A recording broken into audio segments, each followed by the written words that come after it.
out there and do your own investigation. So I'm going to point out certain things, not really tease nobody. We're not into any teasing thing, but we're going to give you some of the basic information, but we're going to speak to you as though you already know.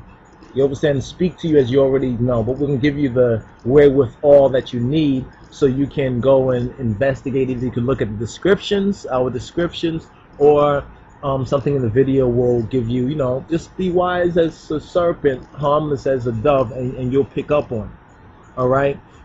The first Christian king, or rather, the first Christian emperor. Who was the first Christian emperor? Let's get off like that. Who was the first Christian emperor?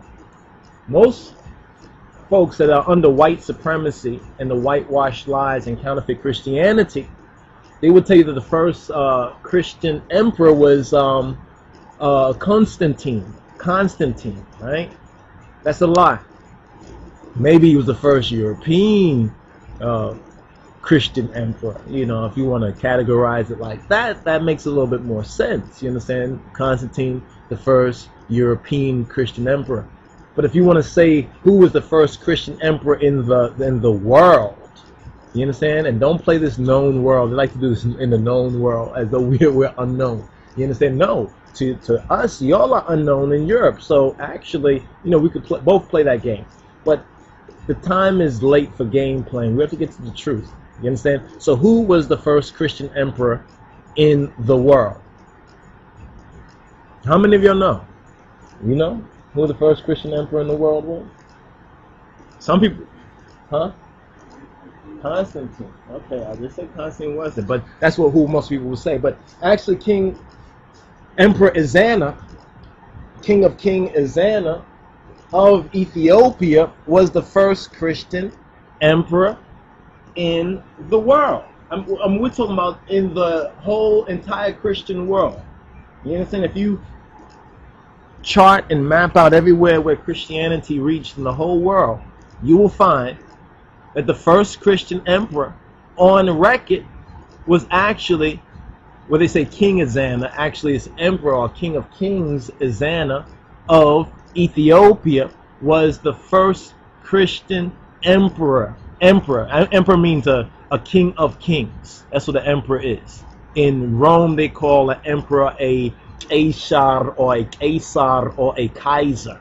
You understand? That's what a Kaiser and Tsar, like the Tsar of Russia, all comes out of that stem, out of that seed. You understand? Out of that European seed and everything. So the first Christian emperor in the whole world actually was an Ethiopian, was a African, was King Ezana, King of King Ezana of Ethiopia. He was not just a king, but he was a king of their kings. Because there's many tribes and other peoples and kingdoms that King Ezana ruled over. Thus, he was a legitimate, a real king of kings, not due to clever rewriting of history as has been going on like in Europe and everything. You know, you hear about Constantine, he saw this vision, and in this sign you will conquer, so forth and so on. All these kind of fairy tales they've spun off, and movies and other people continue to lie about Constantine the first. He even, you know, there's a question about him even whether he was actually a Christian.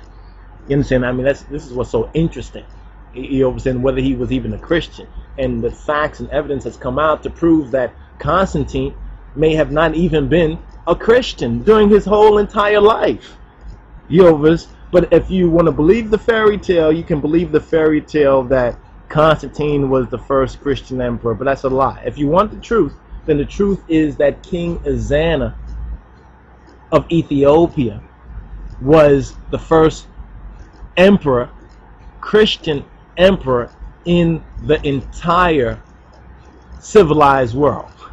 You understand? Because civilization originally came out of Africa. And we can say Ethiopia, but that's a big question right there. What do we really mean by Ethiopia? If you look at the artificial borders of Ethiopia, well, nah. It wasn't according to the artificial borders today. If you go back in history and back into antiquity, yes. And that means that other peoples who are now called other African nations was a part of this original Ethiopian identity. I think that's so very important, because this is going to tie into other points that we have to speak about, such as the whole idea of the Knights Templar, and who are the knights, the original knights, because most of you know about this Knights Templar thing from 1119, around 1119 or so. This is when we have the poor brethren, the poor